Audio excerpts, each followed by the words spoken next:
ദൈവത്തിൻ്റെ കാരുണ്യത്തെക്കുറിച്ച് നാം ഏറെ ചിന്തിക്കുന്ന ഈ കാരുണ്യവർഷത്തിൽ കാരുണ്യത്തിൻ്റെ മുഖമെന്ന് നിസ്സംശയം വിശേഷിപ്പിക്കാവുന്ന ഒരു സന്യാസിയാണ് നാം ഇവിടെ പരിചയപ്പെടാൻ പോകുന്നത്.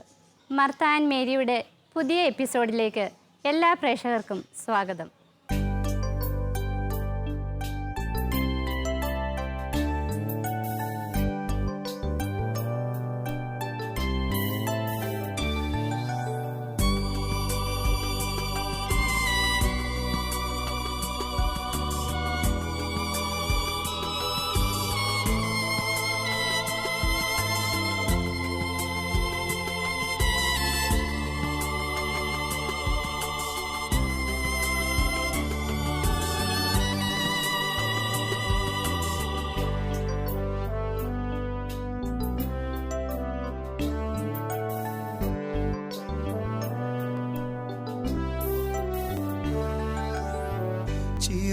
ചിറകൊടിഞ്ഞൊരു നേരം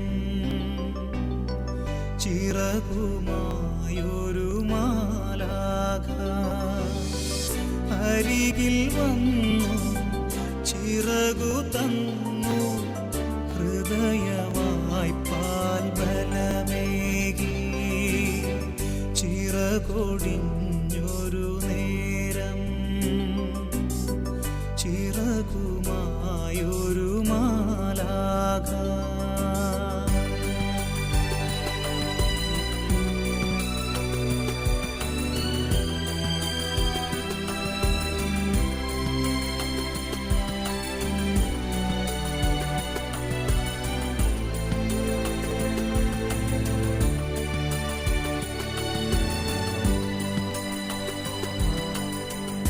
സങ്കടത്തിൻ കൂടു തുറന്നാൽ പുതിയ മാനം കാണാം.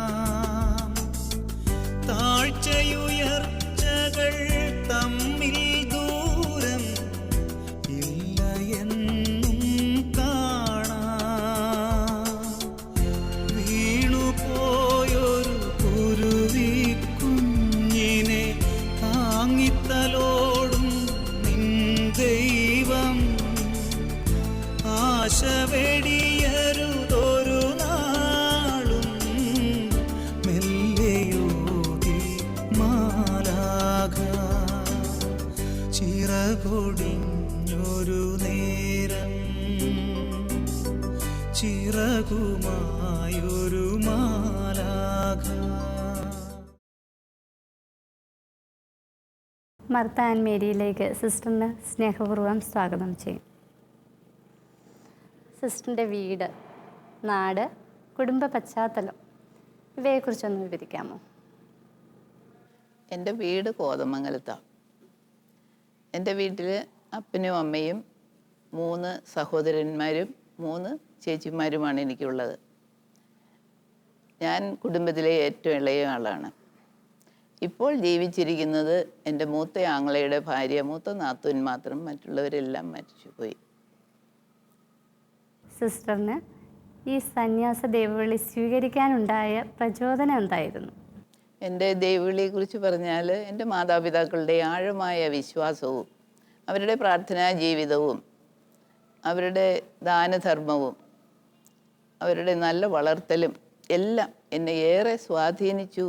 ഇപ്രകാരം ഒരു സമർപ്പിത വിളി സ്വീകരിക്കാനും തിരഞ്ഞെടുക്കാനും വേണ്ടിയിട്ട്. മറ്റ് ദൈവവിളികൾ കുടുംബത്തിൽ നിന്നുള്ള? എൻ്റെ അപ്പൻ്റെ ഇളയപ്പനൊരു വൈദികനായിരുന്നു, അപ്പാപ്പൻ്റെ ഇളയപ്പനും ഒരു വൈദികനായിരുന്നു. എൻ്റെ അമ്മയുടെ ഇളയ സഹോദരി ഒരു കർമ്മലീത്ത സന്യാസിനിയായിരുന്നു. എൻ്റെ ഇളയപ്പൻ്റെ വീട്ടിൽ ഇതുപോലെ ഒരു വൈദികനും 4 സന്യാസിനിമാരും ഉണ്ടായിരുന്നു. ഇതുപോലെ നല്ല ദൈവവിളികൾ നിറഞ്ഞ ഒരു കുടുംബ പശ്ചാത്തലത്തിലാണ് ഞാൻ ജനിച്ചതും വളർന്നതുമെല്ലാം. സിസ്റ്ററിൻ്റെ ചേച്ചിമാർ? എൻ്റെ ചേച്ചിമാർ 3 പേരും കർമ്മലീത്ത സന്യാസിനികളായിരുന്നു. അവരാരും ഇപ്പോൾ ജീവിച്ചിരിപ്പില്ല. എൻ്റെ അപ്പന് എന്നെക്കുറിച്ചൊരു വലിയ സ്വപ്നമുണ്ടായിരുന്നു. ഞാനൊരു നല്ല ഡോക്ടറായിട്ട് സേവനം ചെയ്യണം എന്ന്. ഞാനൊരു ഡോക്ടറാകണമെന്ന് അപ്പന് നിർബന്ധമായിരുന്നെങ്കിൽ അമ്മയ്ക്ക് ഒറ്റ നിർബന്ധം മാത്രമേ ഉണ്ടായിരുന്നുള്ളൂ: മകളെ ഒരു പുണ്യവതിയാകുക എന്നതിൽ കുറഞ്ഞ് ഒന്നും നീ ചിന്തിക്കരുതെന്ന്. വാസ്തവം പറഞ്ഞാൽ ഇത് രണ്ടിൻ്റെയും അർത്ഥം അന്ന് എനിക്ക് മനസ്സിലായിരുന്നില്ല. എന്തിനാ ഡോക്ടറാകുന്നത്, എന്തിനാ പുണ്യവതിയാകുന്നത്? സ്കൂളിൽ പോകുന്ന കാലഘട്ടത്തിന് മുൻപ് മുതൽ ഇവരെന്നോട് പറഞ്ഞു തുടങ്ങിയത്. കുടുംബത്തിൽ ഒരു വൈദികനുണ്ടാകുന്നത് ആ കുടുംബത്തിന് അനുഗ്രഹപ്രദമാണെന്ന് മനസ്സിലാക്കിയ അപ്പൻ രണ്ടാമത്തെ ആങ്ങളയെ ഒരു വൈദികനെ കൊണ്ട് സുറിയാനി ഭാഷയിൽ എഴുത്തിനിരുത്തിച്ചു. പക്ഷേ ആങ്ങള ദൈവവിളി സ്വീകരിച്ചില്ല. കുടുംബജീവിതത്തിലേക്ക് ആങ്ങള പ്രവേശിച്ചു.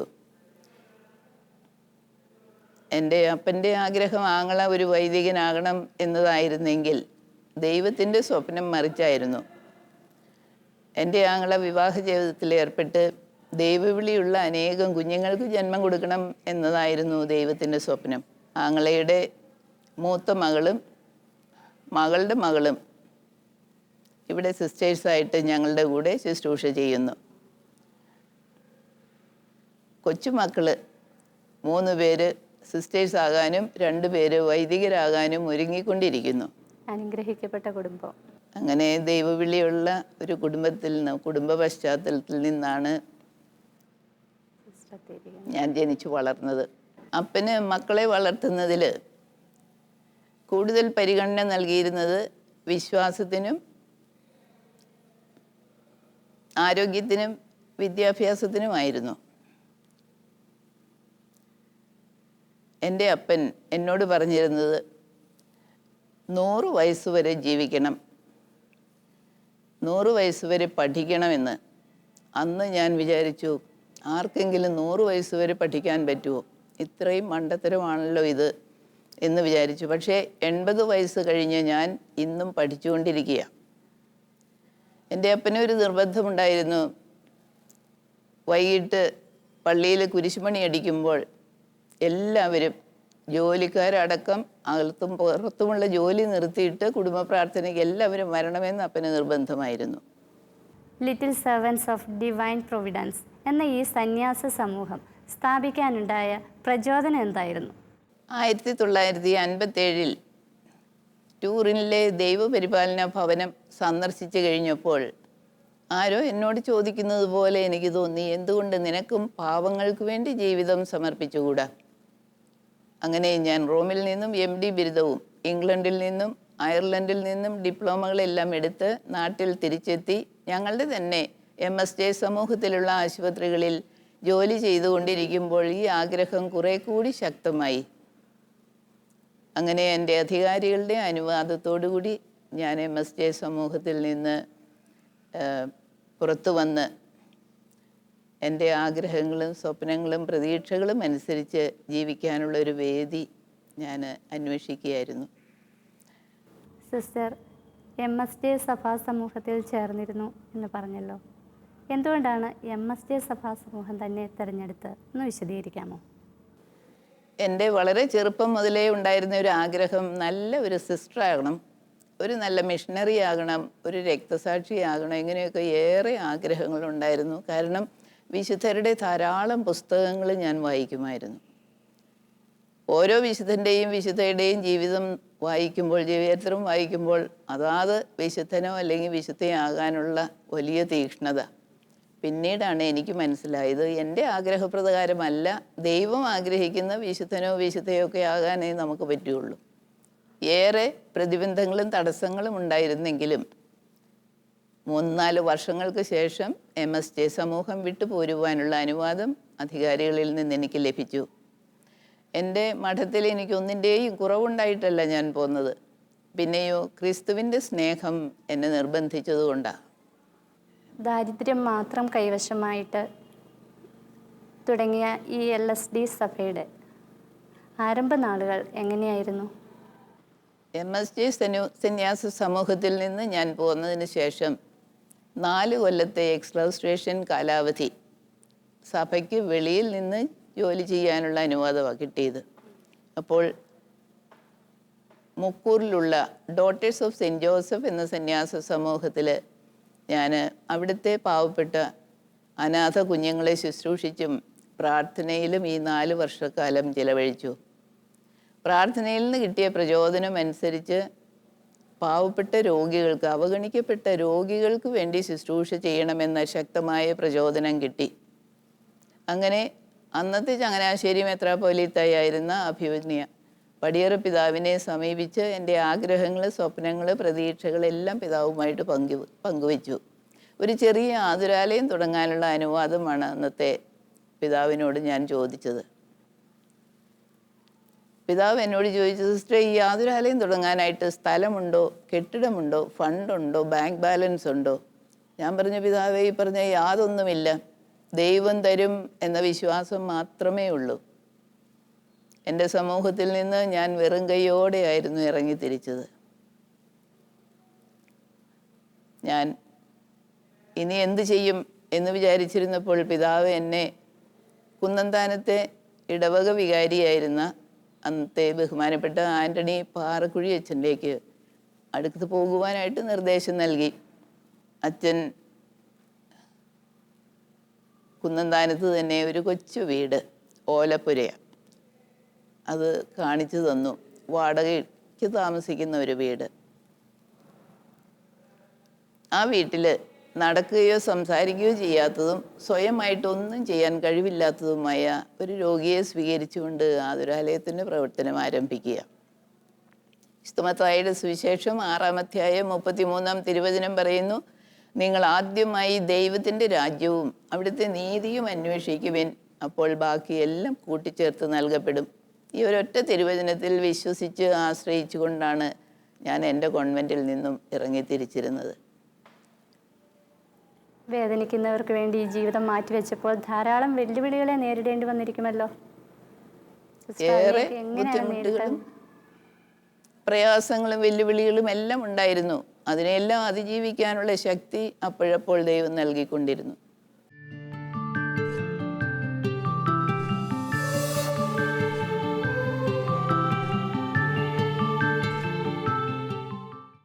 ഞങ്ങളുടെ ഇടവകയിലെ സമത്വമായിട്ടുള്ള ആത്മീയ ഒരുക്കത്തിനായിട്ട് ഞങ്ങളെ സഹായിച്ചുകൊണ്ടിരിക്കുന്ന മദറിനെയും ഇവിടുത്തെ സിസ്റ്റേഴ്സിനെയും കൂടി പറയുമ്പോൾ എൻ്റെ മനസ്സിലേക്ക് ആദ്യമായി കടന്നു വരുന്ന തിരുവചനം മത്തായി 25-40 തിരുവചനമാണ്.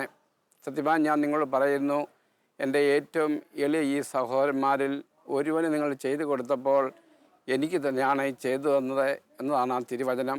ആ തിരുവചനത്തിൽ പറയുന്നത് പോലെ സമൂഹത്തിലെ വേണ്ടാത്തവരും വെറുക്കപ്പെട്ടവരും സഹായിക്കാൻ ആരുമില്ലാത്തവരുമായിട്ടുള്ള അനാഥരുമായിട്ടുള്ളവരെ ശുശ്രൂഷിക്കുവാനായിട്ട് ശുശ്രൂഷ മനോഭാവത്തോടി ആ തിരുവചനം ഈ ലോകത്തിൽ പ്രാവർത്തികമാക്കി കൊടുക്കുവാനായിട്ട് മദർ കാണിക്കുന്ന തീഷ്ണതയെ ദൈവത്തിൻ്റെ സന്നിധിയിലേക്ക് ഞാൻ നന്ദിപൂർവ്വം അർപ്പിക്കുന്നു. മദർ എപ്പോഴും ഞങ്ങൾ പറയാറുണ്ട്, മത്തായി 6:33 തിരുവചനമാണ്, നിങ്ങൾ ആദ്യം അവിടുത്തെ രാജ്യവും അവിടുത്തെ നീതിയും അന്വേഷിക്കുക, അതോടൊപ്പം അതോടെ മറ്റുള്ളതെല്ലാം നിങ്ങൾക്ക് ലഭിക്കും. അതെ, മദർ ആ തിരുവചനം ഒത്തിരിയേറെ പ്രാവശ്യം ഞങ്ങൾ പറയുമ്പോൾ അത് മദറിൻ്റെ ജീവിതത്തിൽ തന്നെ പ്രാവർത്തികമാക്കി കാണുന്നതാണ് ഇന്ന് നമ്മൾ കാണുന്ന ഈ ദൈവപരിപാലന ഭവൻ. മദർ ഇവിടേക്ക് കടന്നു വരുമ്പോൾ മദറിന് യാതൊന്നുമില്ലായിരുന്നു. ഒരു കൊച്ച് ഓലമേഞ്ഞ വീട് എടുത്തുകൊണ്ട് സ്റ്റെല്ല എന്ന് പറയുന്ന ഒരു രോഗിയെ സ്വീകരിച്ചുകൊണ്ട് ആ തുടക്കമിട്ട ആ ഭവനം കർത്താവിൻ്റെ അനുഗ്രഹത്താലും കൃപയാലും ദൈവത്തിൽ അർപ്പിച്ച വിശ്വാസം കൊണ്ട് യോഹന്നാൻ 10:10 ഓർക്കുന്നു, ഞാൻ വന്നിരിക്കുന്നത് അവർക്ക് ജീവൻ ഉണ്ടാകുവാനും അത് സമൃദ്ധിയായി ഉണ്ടാകുവാനുമാണ്. അത് ഈ ഭവനത്തിലേക്ക് കടന്നു വരുന്ന എല്ലാ മക്കൾക്കും ജീവനായിട്ട് തീരത്തക്കവണ്ണം മദറിനെ ദൈവം രൂപാന്തരപ്പെടുത്തി എന്നുള്ളതാണ്, മദറിനെ ദൈവം അനുഗ്രഹിച്ചു എന്നുള്ളതാണ് എനിക്ക് പറയാനുള്ളത്. അതിനുശേഷം തുടക്കം ഒത്തിരിയേറെ കഷ്ടപ്പാടുകളിലൂടെയും ബുദ്ധിമുട്ടുകളിലെയും പ്രയാസങ്ങളിലൂടെയും മദർ കടന്നു പോയപ്പോൾ ഈ ഇടവകയിൽ ഒരു അംഗം എന്നുള്ള നിലയിൽ ആ ബുദ്ധിമുട്ടുകളും പ്രയാസങ്ങളും എല്ലാം കണ്ട സാക്ഷി എന്നുള്ള നിലയിലും അന്ന് മദറിൻ്റെ കൂടെ പിന്നീട് വന്ന സിസ്റ്റേഴ്സിനൊക്കെ ഞങ്ങളാവിധം വിധം ചില സഹായങ്ങളൊക്കെ ചെയ്യുവാൻ സാധിച്ചു എന്നുള്ളതും ഞാനിവിടെ സാക്ഷ്യപ്പെടുത്താൻ ആഗ്രഹിക്കുകയാണ്.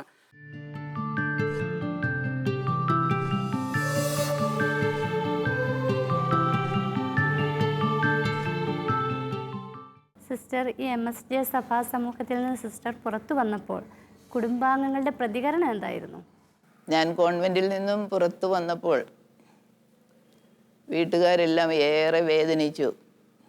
ആങ്ങള എൻ്റെ അടുക്കൽ വന്നു, കണ്ണ് നിറഞ്ഞ് തൊണ്ടയിടറി കാര്യങ്ങൾ ചോദിച്ചു. അന്ന് ഞാൻ പാവങ്ങളിലേക്ക് ഇറങ്ങാൻ വേണ്ടിയിട്ട് MSJ സമൂഹത്തിലെ ഏറ്റവും ചെറിയ ആശുപത്രിയിൽ ജോലി ചെയ്യാൻ പോയിരിക്കുക. ഞാൻ യൂറോപ്പിൽ 10 വർഷം പഠിച്ച് പ്രാക്ടീസ് ചെയ്ത് സ്പെഷ്യലൈസ് ചെയ്ത് ജോലി ചെയ്ത് ഇറങ്ങിയ ആളാണ്. അന്നത്തെ കാലത്ത് അന്നത്തെ ഈ കൊച്ചു സമൂഹത്തിൽ ഈ കൊച്ചു ആശുപത്രിയിൽ ജോലി ചെയ്യുമ്പോൾ ഒരു പക്ഷേ എനിക്ക് വേണ്ട സൗകര്യങ്ങളൊന്നും ഇല്ലാഞ്ഞിട്ടായിരിക്കും ഞാൻ വിട്ടുപോകുന്നതെന്ന് ആങ്ങളെ തെറ്റിദ്ധരിച്ചു.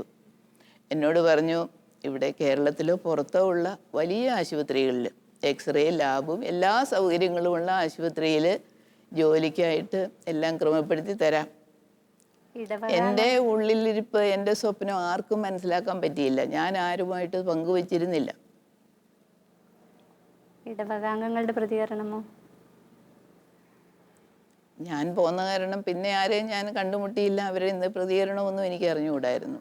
വീട്ടുകാരുടെ പ്രതികരണം ഇങ്ങനെയായിരുന്നു. വീട്ടിൽ എല്ലാവരെയും കൂട്ടി, ആങ്ങള മക്കളെ എല്ലാവരെയും കൂട്ടി മുട്ടുകുത്തി കരങ്ങൾ വിരിച്ചു പിടിച്ച് പരിത്യാഗത്തോടുകൂടി എനിക്ക് വേണ്ടി പ്രാർത്ഥിക്കുകയായിരുന്നു. എൻ്റെ ഉദ്ദേശം അവർക്ക് ആർക്കും മനസ്സിലായില്ല. LSD സഭയിലെ ആദ്യകാല പരിപാലനയെക്കുറിച്ച് സിസ്റ്റർ ഒന്ന് പറഞ്ഞു തരാമോ? 1978 ഞാൻ കുന്നന്താനത്ത് വന്നത്. ഒരു കൊച്ചു വീട് ഓലപ്പുര വാടകയ്ക്കെടുത്ത് ജീവിതം ആരംഭിച്ചു എന്ന് ഞാൻ പറഞ്ഞല്ലോ. ആദ്യത്തെ രോഗി സംസാരിക്കുകയോ നടക്കുകയോ ചെയ്യാത്തതും സ്വയമായിട്ട് ഒന്നും ചെയ്യാൻ കഴിവില്ലാത്തതുമായിട്ടുള്ള ഒരു മാനസിക രോഗിയായിരുന്നു. ആ കൊച്ചു വീട്ടിൽ ആ പാവപ്പെട്ട രോഗിയും ഞാനും കൂടി ജീവിതം ആരംഭിച്ചു. അന്ന് വൈകിട്ട് അൽഫോൻസ എന്ന ഒരു പെൺകുട്ടി എൻ്റെ സഹായത്തിനായിട്ട് വന്നു. അയൽവാസിയായ ഒരു പാവപ്പെട്ട അമ്മച്ചി ഒരു മണ്ണെണ്ണ വിളക്ക്, ഒരു പാട്ടവിളക്ക് തന്ന് സഹായിച്ചു. ഞാനും ആ പെൺകുട്ടിയും കൂടെ അന്ന് വൈകിട്ട് ഏതാണ്ട് 8 വർഷത്തോളം അടച്ചിട്ടിരുന്ന ആ കൊച്ചു ഓല വീട് അടിച്ച് തൂത്ത് വൃത്തിയാക്കി എല്ലാം കഴിഞ്ഞപ്പോൾ വെളുപ്പിനെ 3 മണി സമയമായി. ഇനി 5 മണിക്ക് ഉണരാൻ സാധിക്കുകയില്ല. അലാം വയ്ക്കാൻ ടൈബീസ് ഇല്ല. ഞാൻ ആ പെൺകുട്ടിയോട് പറഞ്ഞു, അൽഫോൻസയോട് പറഞ്ഞു, അൽഫോൻസ നമുക്ക് പ്രാർത്ഥിച്ചിട്ട് കിടക്കാം, അല്ലെങ്കിൽ 5 മണിക്ക് നമുക്ക് ഉണരാൻ പറ്റില്ലല്ലോ. ഞങ്ങൾ പ്രാർത്ഥിച്ച് കിടന്നു. കൃത്യം 5 മണിക്ക് വാതിൽക്കൽ ശക്തമായ മുട്ട് കേട്ടു. ആരെന്നറിയാൻ നോക്കി, ആരെയും കണ്ടില്ല. അന്നു മുതൽ ഇന്ന് വരെ ദൈവപരിപാലനയുടെ അത്ഭുതങ്ങളാണ് ഞങ്ങൾ കാണുകയും അനുഭവിക്കുകയും ചെയ്യുന്നത്. 2-3 ദിവസം ഞങ്ങൾ ഭക്ഷണമൊന്നും കഴിച്ചില്ല. ഓരോരുത്തർ തന്ന സാധനങ്ങൾ കൊണ്ട് ഞങ്ങൾ മുന്നോട്ട് നീങ്ങി. പിന്നീട് 3-ാം ദിവസം 1/2 കിലോ അരി വാങ്ങി, ഒരു അലൂമിനിയം കലം വാങ്ങി. അതിനകത്ത് ആദ്യം കാപ്പി അനത്തി, പിന്നെ കഞ്ഞി വയ്ച്ചു, പിന്നെ അതിനകത്ത് തന്നെ കറിയും ഉണ്ടാക്കി. ഈ 1/2 കിലോ അരി എത്ര ദിവസത്തേക്ക് ഞങ്ങൾ പാകം ചെയ്തു എന്ന് ഞങ്ങൾക്ക് തന്നെ അറിഞ്ഞുകൂടാ. അത് എടുക്കും തോറും പൊലിച്ചു വരുന്ന ഒരു അനുഭവമായിരുന്നു ഞങ്ങൾക്കുണ്ടായത്.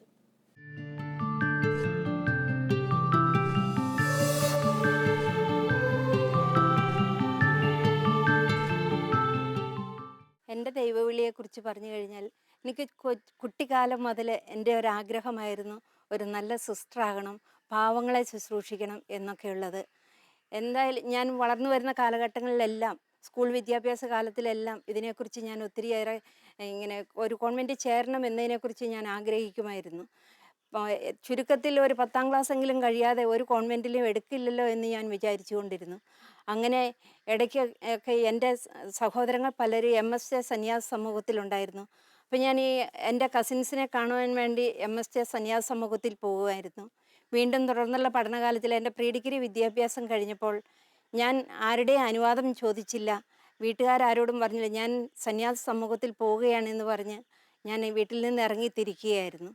അങ്ങനെ MSJ സന്യാസ സമൂഹത്തിൽ എൻ്റെ കസിൻസിനെ കാണുന്ന അവസരങ്ങളിൽ മദറിനെക്കുറിച്ച് ഞാൻ കേൾക്കുവാൻ ഇടവന്നു. അപ്പോൾ എവിടെ ഏത് കോൺവെൻറ്റിൽ ചേരണം എന്നൊക്കെ ഞാനിങ്ങനെ ആലോചിച്ചു കൊണ്ടിരുന്നു. വൈറ്റ് ഡ്രസ്സിനോട് എനിക്ക് വളരെയേറെ താല്പര്യമായിരുന്നു. അങ്ങനെയാണ് MSJ സന്യാസ സമൂഹത്തിൽ ചേരാമെന്ന് വിചാരിച്ചത്. ഒടുവിൽ മദർ ഇങ്ങനെ ഒരു ആതുരാലയം തുടങ്ങുന്നെന്നും ഉള്ള വാർത്ത കേട്ട സമയത്ത് ഞാൻ മദറിൻ്റെ അടുക്കിലേക്ക് ഇറങ്ങിത്തിരിക്കുമായിരുന്നു. അങ്ങനെ മദർ ആ 2 മുറി അടുക്കളയുമുള്ള കൊച്ചു ഓല വീട്ടിൽ ഒരു രോഗിയെ കൊണ്ട് തുടങ്ങുന്ന സമയത്ത് തന്നെ മദറിനോടൊപ്പം എനിക്കും ആയിരിക്കുവാൻ സാധിച്ചത്, അതും എൻ്റെ 18 വയസ്സ് പ്രായത്തിൽ മദറിനോടൊപ്പം ആയിരിക്കാൻ സാധിച്ചത് എൻ്റെ വലിയൊരു ദൈവപരിപാലന തന്നെയായിട്ട് ഞാൻ കാണുകയാണ്. ആരംഭത്തിൽ ഒത്തിരിയേറെ കഷ്ടപ്പാടുകൾ, ബുദ്ധിമുട്ടുകൾ, തിരസ്കരണങ്ങളെല്ലാം പുറമേ നിന്നുണ്ടായിട്ടും അതൊന്നും എന്നെ ഒട്ടും ആകുലപ്പെടുത്തിയില്ല, അസ്വസ്ഥതപ്പെടുത്തിയില്ല. കാരണം എങ്ങനെയെങ്കിലും ഒരു നല്ല സിസ്റ്ററായി മാറണം, വേണ്ടിയിട്ട് പാവങ്ങളെ ശുശ്രൂഷിക്കണം, അങ്ങനെ സ്വർഗത്തിൽ ആത്മാക്കളെ നേടണം എന്നുള്ള ഒരു ലക്ഷ്യം മാത്രമേ എനിക്കുണ്ടായിരുന്നുള്ളൂ. ആരംഭത്തിൽ ഒരു മണ്ണെണ്ണ വിളക്ക് പോലും ഇല്ലാതെ, കിടക്കാൻ ഒരു പായോ അല്ലെങ്കിൽ മറ്റ് സൗകര്യങ്ങളോ ഭക്ഷിക്കാൻ ഭക്ഷണമോ ഒന്നുമില്ലാതെ ഇരുന്നിട്ടും അതൊന്നും എന്നെ അസ്വസ്ഥപ്പെടുത്തിയിട്ടില്ല. ആരംഭത്തിൽ ആ മണ്ണെണ്ണ വിളക്ക് തൊട്ടടുത്തുള്ള ഒരു സ്ത്രീയാണ് ഒരു മണ്ണെണ്ണ വിളക്കും തീപ്പെട്ടിയും കൊണ്ട് തന്നത്. അങ്ങനെ ആരംഭത്തിൽ ദൈവം പ്രകാശം തന്ന് ഞങ്ങളെ അനുഗ്രഹിച്ച നിമിഷം മുതൽ ഈ നിമിഷം വരെ ദൈവത്തിൻ്റെ പരിപാലന ഓരോ നിമിഷവും കാണുവാനും കേൾക്കുവാനും അനുഭവിക്കുവാനും എനിക്ക് സാധിച്ചു. അതെല്ലാം ഓർക്കുമ്പോൾ ഇന്നും എനിക്ക് ദൈവത്തിന് നന്ദി മാത്രമേ പറയുവാനുള്ളൂ. എപ്പോഴും നന്ദിയുള്ളൊരു ഹൃദയം മാത്രമേ എനിക്കുള്ളൂ.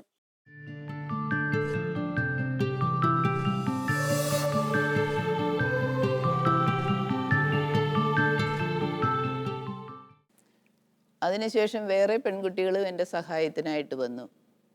ഒരു ദിവസം രാത്രി 9 മണിക്ക് ഈ കുട്ടികൾ എന്നോട് പറഞ്ഞു, സിസ്റ്ററെ നാളേക്ക് ഒരു തരി വിറകില്ല. ഞാൻ പറഞ്ഞു, പിള്ളേരെ ഇപ്പോൾ പറഞ്ഞാൽ എന്ത് ചെയ്യും, അല്ലെങ്കിൽ ചുറ്റുപാടും റബ്ബർ തോട്ടമൊക്കെ ഉണ്ട്, ചുള്ളിക്കമ്പൊക്കെ പെറുക്കിക്കൊണ്ട് വരാം. ഏതായാലും നമുക്ക് പ്രാർത്ഥിച്ചിട്ട് കിടക്കാമെന്ന് പറഞ്ഞു. ഞങ്ങൾ പ്രാർത്ഥിച്ച് കിടന്നു. നേരം വെളുത്തപ്പോൾ ഒരു സ്ത്രീ ഒരു വലിയ കെട്ട് ചുള്ളിക്കമ്പ് കെട്ടി കൊണ്ടുവന്ന് ഞങ്ങളുടെ നടക്കലയിൽ വെച്ചിട്ട് പോയി. ഞങ്ങൾ പള്ളി കഴിഞ്ഞ് വരുമ്പോഴും ഈ വിറക് അവിടെ ഇരിക്കുക. ഒരു ദിവസം എൻ്റെ കൂടെയുള്ള കുട്ടികൾ ചോറ് മാത്രമേ ഉണ്ടാക്കിയിട്ടുള്ളൂ. സ്വല്പം അച്ചാറോ മോരോ ഒന്നും ആ ഭവനത്തിലില്ല. ഞാൻ ചോദിച്ചു, പിള്ളേരെ ഇന്ന് നമ്മളെങ്ങനെ ഭക്ഷണം കഴിക്കും? ഞാൻ ചോദിച്ചിട്ട് തിരക്കായ കാരണം ഞാൻ വിട്ടുപോയി. കുട്ടികൾ പള്ളിയിൽ തിരുനാളായതുകൊണ്ട് പള്ളി അലങ്കരിക്കാൻ എന്ന് പറഞ്ഞ് അവരും പോയി. പക്ഷേ ഞങ്ങൾ ഒരുമിച്ച് 1-1:30 മണിയായപ്പോൾ ഭക്ഷണം കഴിക്കാൻ എത്തിയപ്പോൾ ഒരു കല്യാണ വീട്ടിൽ നിന്ന് 4-5 കൂട്ടം കറി മാത്രമേ കൊണ്ടുവന്നിരിക്കുക. ദൈവത്തിൻ്റെ പരിപാലനയിൽ ആശ്രയിച്ച ഒരു വ്യക്തിക്ക് പോലും ലജ്ജിക്കേണ്ടി വന്നിട്ടില്ല. അവന് വിജയത്തിൻ്റെ കഥ മാത്രമേ പറയാനുണ്ടാവൂ.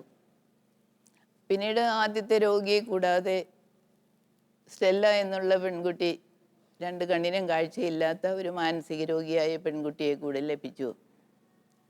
ഞങ്ങൾക്ക് അന്ന് ഏറെ ദാരിദ്ര്യവും നിന്ദയും അവഗണനയും തിരസ്കരണവും ഒക്കെ ഉണ്ടായിരുന്ന കാലത്താണ്.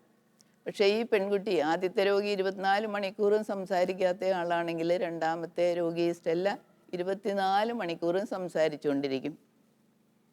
ഞങ്ങളുടെ ഏറെ ബുദ്ധിമുട്ടുള്ള കാലത്തെല്ലാം ഇവളായിരുന്നു ഞങ്ങളെ തമാശ പറഞ്ഞ് എൻ്റർടൈൻ ചെയ്തുകൊണ്ടിരുന്നത്. ഒരു വാക്ക് പറഞ്ഞാൽ ഒരാഴ്ച ചിരിക്കാൻ കാണും.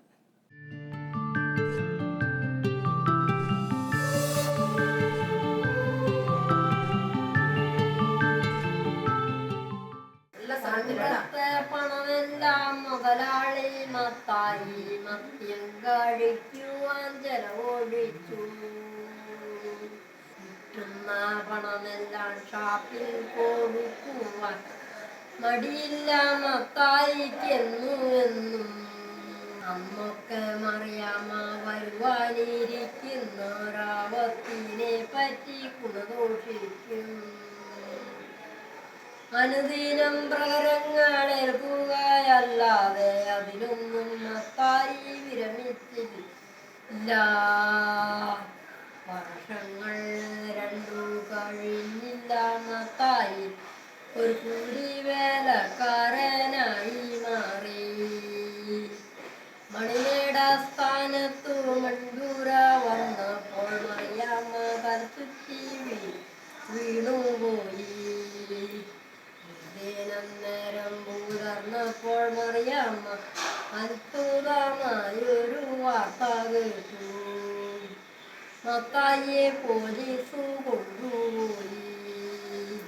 മറിയാമ്മ വികസിച്ചാകാശക്കോട്ടകളൊക്കെ മിന്നൽ കാണക്കെ തകർന്നുപോയി. മറിയത്തിൻ്റെ മുൻപിൽ മറിയായും മക്കളും കരുവോടെ പ്രാർത്ഥനകൾ കാഴ്ചവെച്ചു. ജയിലിൽ കിടന്നുള്ള നിദ്രയിൽ മത്തായി ഭൂതകാലങ്ങളെ സ്വപ്നം കണ്ടു. മർത്യനെ ഭ്രാന്തനായി മാറ്റുന്ന മർത്യത്തെ പാനം ചെയ്യുക ഇല്ലെന്നു ശബ്ദം ചെയ്തു.